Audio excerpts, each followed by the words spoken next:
And so again, in the experience, the shoes represent the personal self and the idea of it. And so, in a way, it was kind of like a new experience for him because he's looking for his shoes. But again, until he starts relating to something else.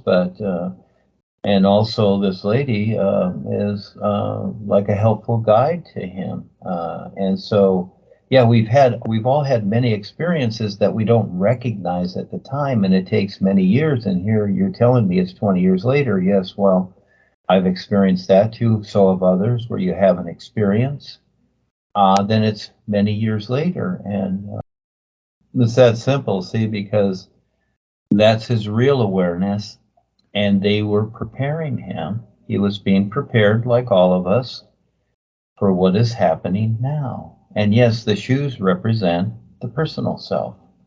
He was concerned about that because, again, we have been we've created this personal self for many, many lifetimes, thousands, millions of lifetimes. Doesn't matter how many. We've created it, and this is what we relate to. So little by little, he is introduced to something else, you see, but it takes time to see it. And so here he is now. Who's ever experienced it, see, now all of a sudden they're here, and it's taken all this preparation and a lot more to be able to see that. And it's very simple, isn't it?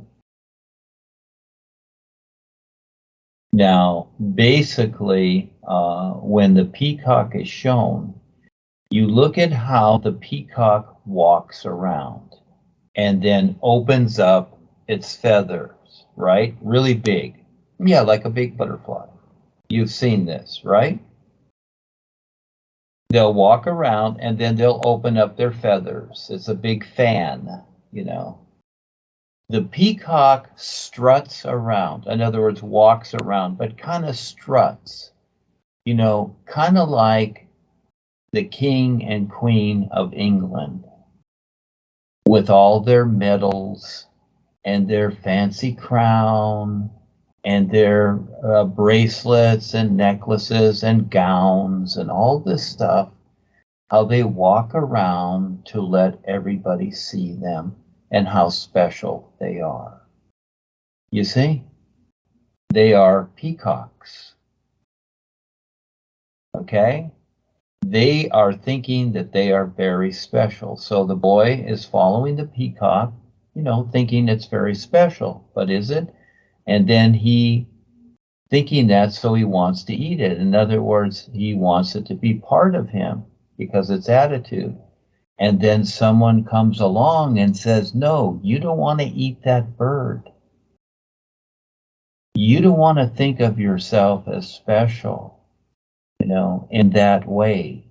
Yes, you are. You're a being of light, but not in that way. That's the way of the ego. And so he spit it out, see? Yeah. Because that's what the peacock represents in the physical sense, in the mind, just like the elites or the presidents or the diplomats prancing around in their fancy clothes and cars and castles and showing, look at me, I'm special, worship me. That's the representation of the peacock, you see? It has many messages, and because the peacock is beautiful, you know, you look at the queen and all these people that are dressed up and the movie stars, oh, they look so special. They've got all their makeup and gowns and people are taking pictures. You see, they're promoting themselves to be very special, but not in the true sense, in the fake way. Yeah, there's a difference. So there's many views on this, but it's interesting that someone comes in and says, don't eat that. In other words, don't swallow that idea. It's nothing. But it's giving an objective view. It's not about the peacock. It's about the idea, not about the peacock. It's the idea. You see? Mm-hmm. That's what's going on. So in other words, the child is being told, do not swallow the idea. It's not about eating the bird. Again, see past the experience. It's about not having the attitude thinking that you know, maybe that you're stronger than the other kids, or that you're faster racing them, and that because you can do that, or or smarter or whatever, that you're special with your head and your ego. No, don't swallow that idea. Be humble. Yeah, be real and like the sun shining. That's the idea. It's not about the bird. Yeah, the bird's beautiful. See the bird for what it is. But it's used as an idea, you know, to show what's going on, and you don't need to swallow that idea. Let me add to this a little bit and give an example. And everything's okay. It's all okay. These are just experiences we're going through. They're not good or bad. They're just experiences, and we decide our view, we decide our life. I'm going to give an example. But an example is, you know, we all went to school. We had friends or we didn't have friends. Some kids don't have many friends or none at all, whatever. But there is always other kids or a certain person that, let's say, is very popular, okay, as an example. And this person does certain things to attract others, and he's, you know, he or she is very popular. And so, as let's say a child doesn't have many friends, the child is thinking, oh, I want to be like him or her. I want to be popular too, you see. And this is where the peacock comes in, see, because that person is like a peacock, attracting people personally, and it's all okay. And just like in the experience, all of a sudden, when he pulled it out of his mouth, you're telling me, I'm just listening, the peacock becomes very small. So in other words, the peacock is beautiful, okay? And the lure of the peacock, in other words, the attraction of the peacock is wonderful. So on the real side, it's different than here. It's not about the bird, it's about the attraction. And so his real awareness is showing the personal self. It's not what you think. You don't need that attitude to be popular with people. You don't even need to be popular. It's not about that, because it's all about the ego. All you have to do is just be yourself, like the sun shining. The sun isn't looking to be popular, is it? You see, everything can be referred to the sun as a good reference. Hey, it shines upon all, but it's not interested in itself. It's only interested in shining upon all. That's its focus. So again, this takes time for us to get through, because our personal self, our little self, until we have the recognition and awareness, it's more important than our real awareness, because we don't know about our real awareness.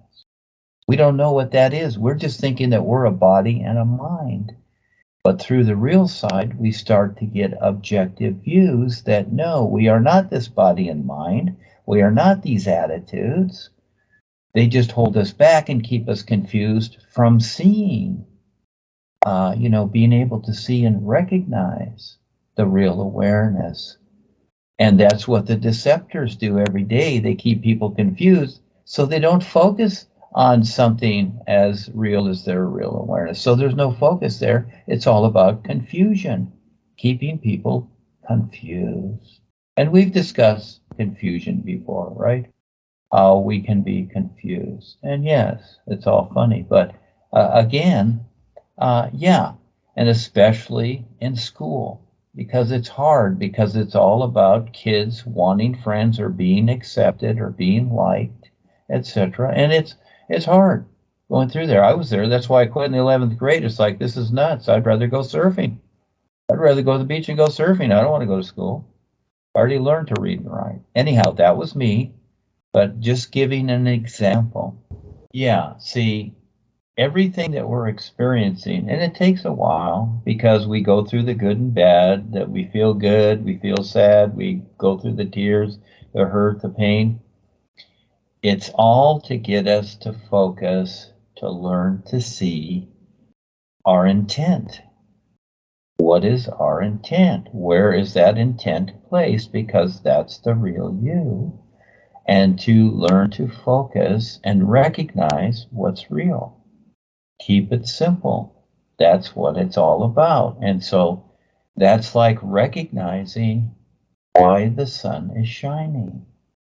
And so through all these lifetimes, the simplicity of what all life is all and everywhere.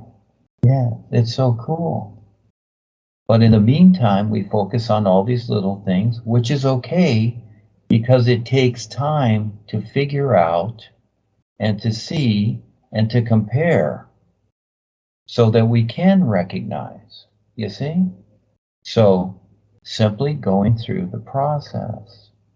Now, this is where the spiritual paths and the masters and gurus have basically failed because they set up more ideas about the references that really don't pertain to all life, but only pertain to creation.